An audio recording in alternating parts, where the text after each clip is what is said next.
This generation is full of cream puff preachers. This generation is full of preachers that can't take nothing. Oh, I'm old enough to say it and I'm not apologizing. This generation is full of preachers that want to take shortcuts. This generation is full of preachers that get insulted and quit.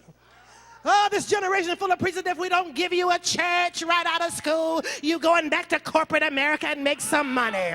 Oh, but you'll never be anything for God if you're not willing to walk it out.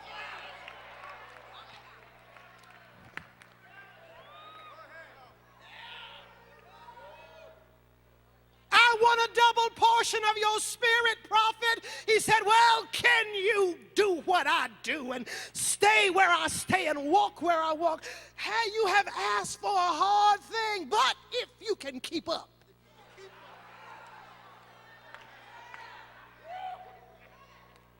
It'll be yours. Walk with me. Somebody say, walk with me.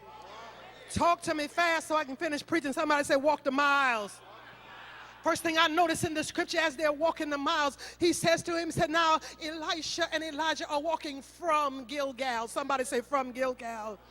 Gilgal is the first encampment that Joshua constructed after the children of Israel crossed the Jordan. Somebody say, Gilgal. They have pitched their tents now in safety. Somebody say Gilgal. It is the place of safety. It is the place where God has rolled away the reproach of Israel. Come on here, somebody say Gilgal. They have won. They have escaped. They crossed over. They've gotten free. Somebody say Gilgal. And the text says they are coming from Gilgal. I said they've been in victory. They've got the trophy, and they've got the papers to prove it. They have come from Gilgal, the place of victory. Somebody say victory. You got to be able to walk with God, listen to me, and learn the lessons of walking from victory. Everybody wants to walk to a victory. Oh, but some things you're going to have to understand. That was that, and now I got to prepare for the next thing. I can't get stuck on yesterday's achievements and yesterday's glory. Don't do that. I'm not quite there yet. You got to learn the lessons. Somebody say, walk the miles from Gilgal. Gilgal is the place where I won, where I escaped, where I got free. But let me tell you something. When you learn about the hard things, sometimes you understand that even in your victories, you become vulnerable.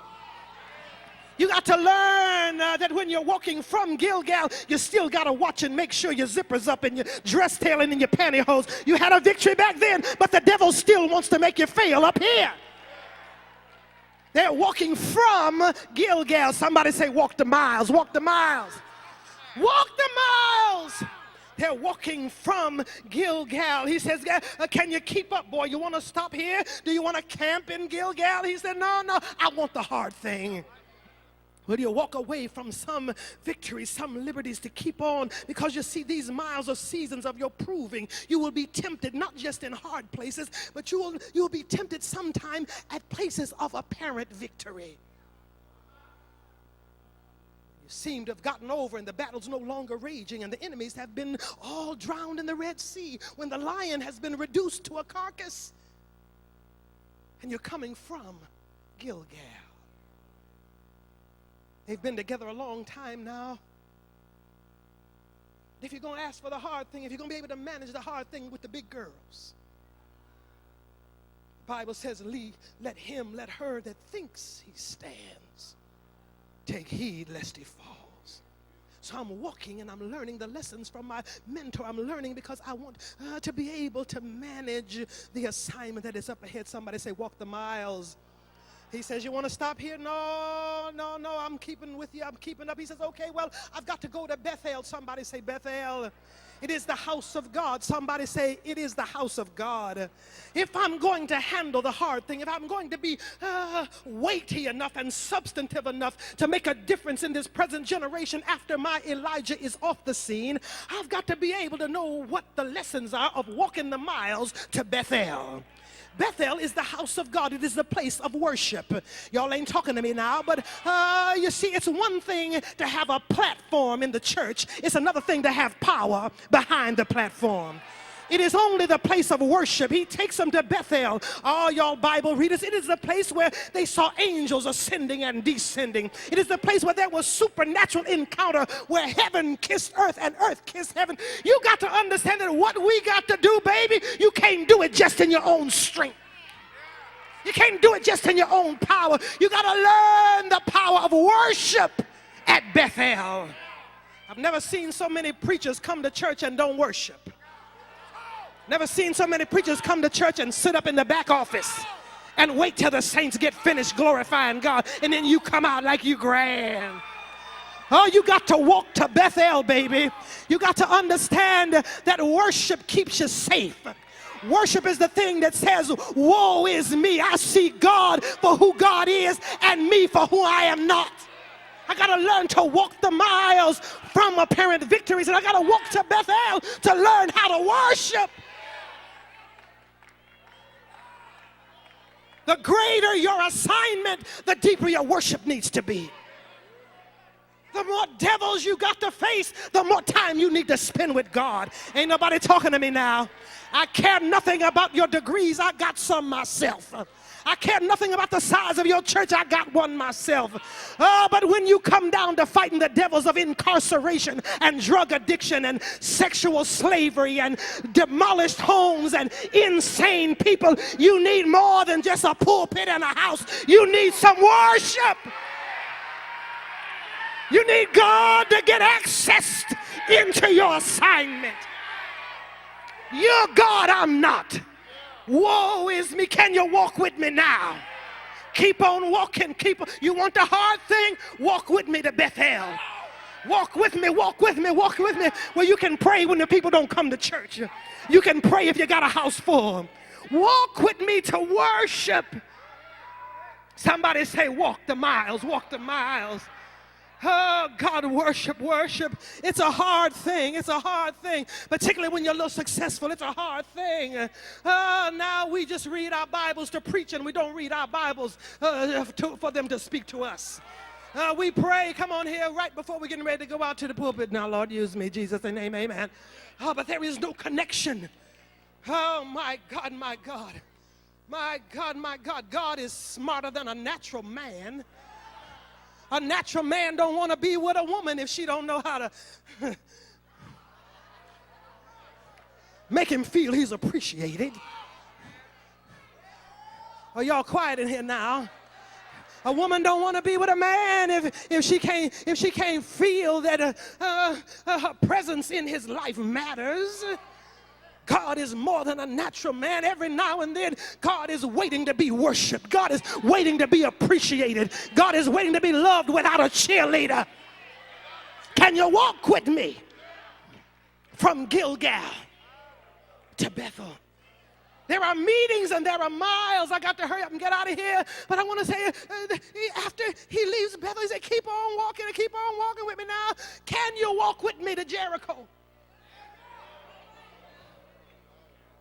Oh, I was with you, Doc, walking away from Gilgal. I was with you walking away from Gilgal. I was with you when we even got to the church, okay? But you talking about Jericho? Can you walk with me now to the place of battle? Oh, you want to be anointed. You want to be a wonder in the world. You want to be a headliner in global change. But can you deal with the hard thing?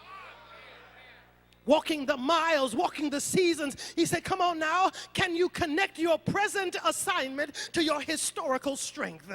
There's a movie out called The Help, and a whole lot of people didn't want to go see it, talking about, well, you know, I didn't need to see The Help because I was the help and all the rest of it. But there is something about having an appreciation for our historical ancestors, the ones who fought their way to get us where we are now, the ones who won the battles so we could stand on their shoulders. It's quiet up in here now. Can you reconnect to your Jericho place? As Elisha prepares for the future, he must revisit the past. Jericho is the place of war. Joshua fought the battle of Jericho and the walls came tumbling down. Over the miles, I got to come to the eventual terrain of Jericho. I got to learn how to fight for what is mine. Ain't nobody talking to me now. I got to learn how to fight for the stuff that the devil would not easily relinquish. I got to learn how to fight so I can put on strength. Because you see, the fight is not ultimately about me. The fight is about me gaining strength so I can fight for the one who can't fight for themselves.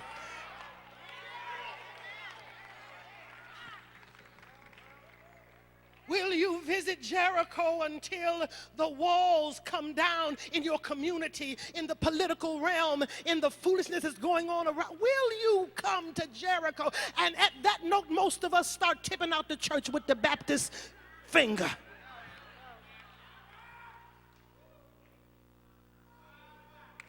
Can you walk the miles that will eventually demand a visitation to Jericho? I hate to fight. I hate to fight. I hate to fight. But I can.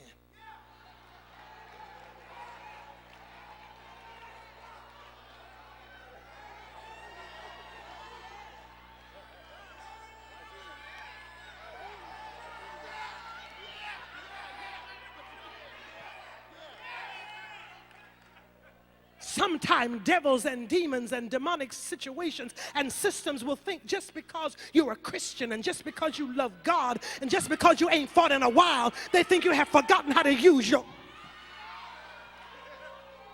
Will you keep walking to the place of battle and be willing to do battle for yourself, for your own victories, so you can stand and do battle for those for whom no one has ever fought before? There's a meeting, honey. It was no accident that God sent you up to this church, this school. No accident that you got the scholarship. No accident that these men and women of God kept the doors open. It was no accident that somebody told you that there was a higher level. The meetings mattered, but now you got to start walking the miles. Sometime you got to walk by yourself. I promise you, the longer you walk, the fewer your companions are going to be. But you gotta.